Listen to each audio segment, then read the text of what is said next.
What's popular YouTube? Another day, another news video. It's been a long time. I've only got like 10 excuses. Okay, 1, I got a dog, Stanley. 2, I just got engaged, went to Hawaii during the first week. That was supposed to be hate week and fraud watching the RMR. 3, it's in China, which means every time I'm waking up at 8 a.m., the RMR is already over. I'm watching VODs. And by the time I watch the VODs, I'm not angry anymore. So it's hard to fraud watch the same way. Doesn't feel quite as right. Number 4, I just got sick. Number 5, we just launched Launders Land 2, Toronto!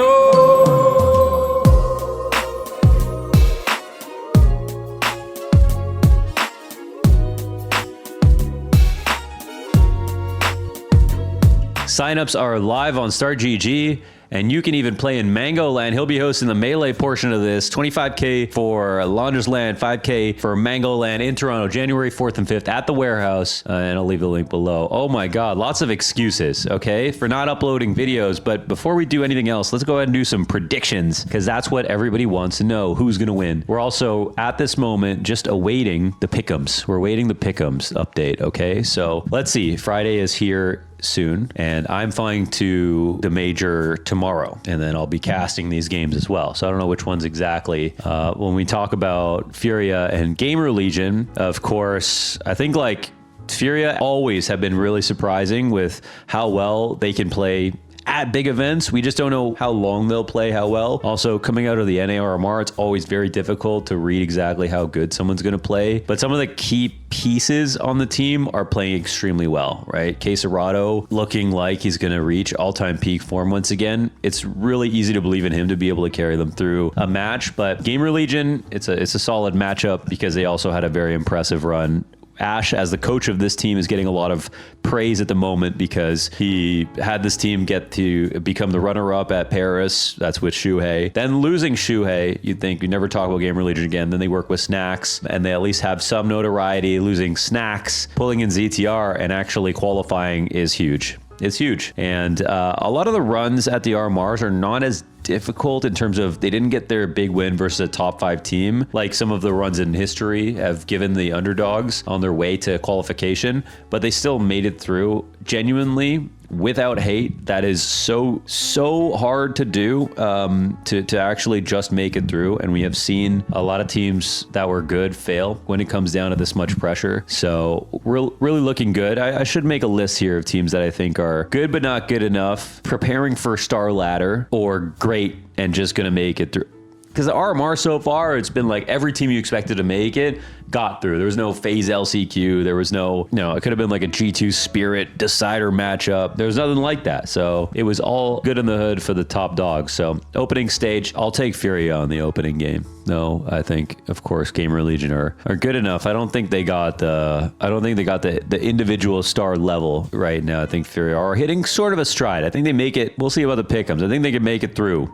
These opening games will obviously determine a lot here. Virtus Pro also, I think, actually kind of good. Virtus Pro, definitely not in the best place. They still are not anywhere close to their potential with Electronic and Jame on the same lineup. MIBR, on the other hand, are actually pretty impressive, but also a team that can lose to almost anybody. We see them taking a game over Spirit earlier this year. That was pretty much their most impressive win in recent memory. But outside of that, it's not as if they're just cleaning house and waiting for this major to start.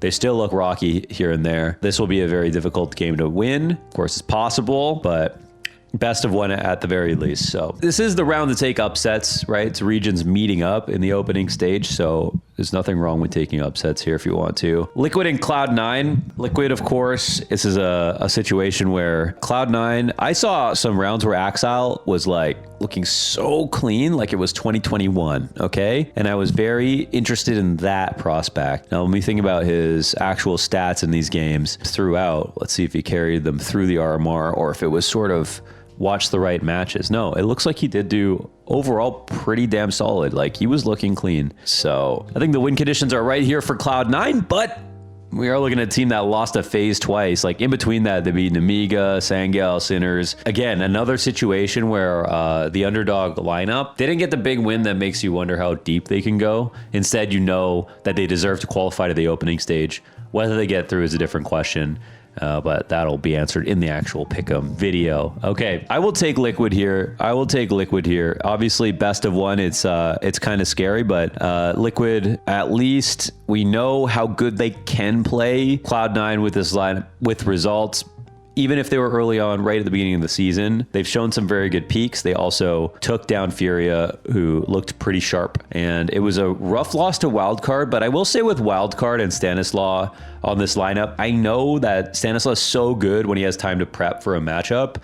I would have expected Wildcard to be able to pick this game up. I just believe in his ability to like counter a team when it's an opening game specifically. So I wasn't that surprised by the win. I think it was very impressive, but I can't say I was that surprised, just more so like happy to see it. Some parity in the NA scene, and hopefully Wildcard can kind of take that and go somewhere with it.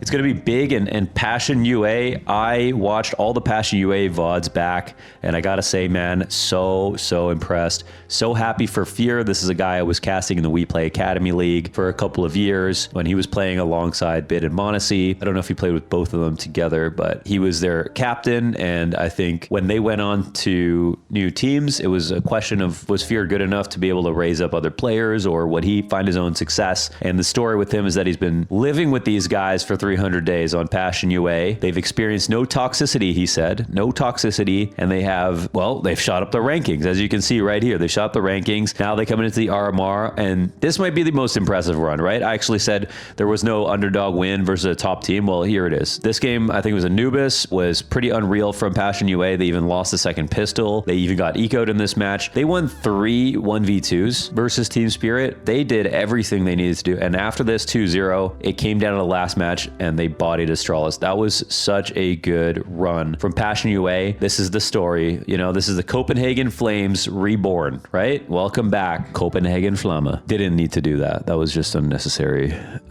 Graphic design is my passion. Okay. Passion UA. I'll take Passion UA. I think they looked very good. I was looking to see, you know, I was thinking like, okay, they got the team cohesion. They were really explosive together. They had very good clutch. Like I said, 3 1v2s versus Spirit. They clutched up a ton. They were on the same page every time Fear said something on cam. You could see everybody organized really quickly around it. Their defaults were solid. They had a lot of good counterplay. There were moments that they looked very prepped where I could see Fear, like there was one round on Ancient in others in the Astralis game where, you know, Fear takes over cave control when they see one player outside. It was very clear that they were extremely prepared to the point that they trusted all their reads. They knew when they could entry and their aim kept up with the best players. So yeah, when you watch them play, especially versus Team Spirit, you don't have an inflated sense of expectation because you see what they can do. And Spirit can be a paper tiger sometimes. Donk, however, is a golden goose. Just keeps laying golden eggs. And right now, Spirit are in a golden cage getting banged by a golden dildo. Okay? That's actually, he's the dildo. That is a Succession reference. Real ones know. Okay, Fnatic versus Wildcard. I mean, we pick Liquid. Can we just pick Wildcard? I'm buried down. I do think that I did watch all the Wildcard games as well, and I would say I'm not surprised that they beat Liquid in an opening game. I would say I am doubtful of, like, compared to Passion UA, who I think can actually go on to the next stage, I'm doubtful that Wildcard, without enough luck, can actually beat these other teams, these European teams, on quality of play overall. In terms of individual level, I think there's more mistakes on this team. In terms of late round moments, I think there's more mistakes on this team. I think that that's going to show up a lot more now that they've hit the major. I think it's impressive that they got this far. I would be more than impressed if they made it past this stage. And I'll say I probably don't have them going through. I would say they're on the bottom half of the teams for me. So I'll take Fnatic in this game. That's what I'm saying. I'm not trying to spoil the pick'ems. I haven't even done them yet. Okay. The Mongols versus Rare Atom. Okay. Asia. Rawr, going at it. Rawr. I don't know. Asian tiger is the noise I was making. Maybe I should do a Mongols war cry or a throat singing. Ooh, I can't do it. I don't know how to do a throat singing. It's not easy to do. Okay. Mongols versus Rare Atom. This is just kind of beautiful. Unfortunately, they're playing their opening game against each other. They would have to play each other eventually, I guess. But, oh, here's the perfect comment. Better meet now than in the O2 match. That is Fucking facts, man. That's the glass is half full. I like that guy. Okay, in this opening game, we'll say the Mongols will win, and we'll move on because it'll be more interesting analysis in the pick'em video. Okay, in Pain versus Imperial, this game I can't say I actually watched much of these two guys playing their games in their RMR, but the wins here obviously look pretty solid. I think 9Z and 4, I was watching 9Z wildcard, and I was a little disappointed in 9Z. To be real with you, especially on that nuke game, I thought, man, 9Z, they didn't have that fire. Like, honestly, it felt like they were playing so crazy. Wildcard were just ready for that level, that kind of game. So they were also playing pretty crazy. Should I just bring back demo reviews? No, not going to do it. Unless, so yeah, you can see, you compare their runs, like probably Pain's is better, but best of one, like for these two squads, like, okay, I'll take Pain, I guess. Okay, that's the first round. Passion UA, man, Passion UA. This is the story. This is the Copenhagen Flames for Gen Alphas, okay? The Copenhagen Flames were for Gen Zers. You guys are old now. Gen Alpha here, enjoy Passion UA, the Flames Reborn. This has been fantastic because the pop-off from Fear was so good. Fear, he says he has no toxicity in his team. Look at the pop-off, unreal. He spun this dude's chair around, all right? Almost sent him flying. That's the energy you want to see. And they look solid to the point that I'm gonna take him to go to the next stage. Pick'em spoiler. Shout out to Jambo one time. Amazing on the op. Incredible in the clutches. Maybe sometimes too aggressive in some moments. Fuck it, you're an all-star. Jambo's going, I think Dinko put it really well. You're going up in the window for people to go window shopping. He said it more eloquently than that, but whatever happens with this team at this point, Jambo's on the radar, I think, for everybody. That showed a lot what he displayed at the RMR so far. So really cheering for Passion UA, cheering for Jambo, cheering for Fear. It's a Fear fan club now on this channel. Nip did not make it, and tough. I mean, I would say, like, you look at the games and it's like they lost a spirit. They did play pretty well in some of these games, which, you know me, I love to clown on Nip all the time, but I really like Isaac and Rez. I was so impressed with Isaac in terms of his decision making, his aim sometimes. I think I didn't know if Isaac would be able to keep his stats up on a team that's sort of dysfunctional in his role as an anchor, and I think he definitely has. I think he shows some of his big moments. I think it's not all about his stats, and you can see that his individual level in these last 4 maps, it's not going to come through that, you know, how good he can be sometimes. But I think what I'm trying to say is him on Nip, it's a good place to start. And I know his stats overall definitely don't always paint the best picture, especially for certain roles. But there's obviously the meme that Nip have to be on top. So the joke is we have to be on top by January 2025. Nip management says it's ready to put in the resources for the Counter-Strike team to recover from its all-time low. And then there's the Sun tweet from 2016 revealed women will be having more sex with robots than men by 2025. Of course, which one are we closer to is the joke, right? Equally far away. I mean, Nip are so far down the ranking. You could say they had a hard run here, they had a hard run here, and they had a hard run here, and they had a hard run, you know what I mean? But at the end of the day, they got to get it together. I think next year is going to be unavoidably like previous years because of the way that invites and points work, where, you know, if you're a good team, you get invited to the next event, which means the next event has the teams from the last event, which means you sort of have like a pseudo invite system where actually it's kind of like the partner system. People are guaranteed ways to get in. It's going to be the best teams, but it's going to be teams that have more chances to play to be the best teams to get points, right? So ultimately you're going to get, you know, more overall good teams for a certain amount of time, which is exactly what partner teams are supposed to be. Because like you take a team that you give a partner slot to, and at the time they're usually good, and then a year from then they're not great, and then you have to watch EG play like, you know, 4 times in a week, and then you go, okay, partner teams suck. Well, that might happen where the rankings get a little inflated towards the top, you know? It's like Nvidia, Microsoft, Google, whatever at the, you know, in the S&P 500, and then a bunch of other teams that are just below it. And this analogy it's actually a good analogy. I just don't think it's gonna land that hard. Anyways, Nip, they got some work to do. I think they're gonna, if they're out of that orbit of, let's see where Nip's at, ranked number 37. All right. When the previous roster with Alex, they were up at 16. So yeah, it's a big climb. By 2025, who knows what happens? Like this is an org that could dissolve. You know, they got a trophy sliding bar. They've got massive history. 2013 was one of the most incredible years in esports because of NIP. You know, so there's a lot to be lost if NIP are gone. But at the same time, this team is so far away from what it used to be. They've got to reinvent, and ironically, are going back to Swedish roots to try to make that happen. But it's not that you want them to get pushed out. It's fun to make fun of them, obviously, but everyone's fair game. I'll always cheer for you if you get back to the top. I feel like our job is to make it harder for teams that suck.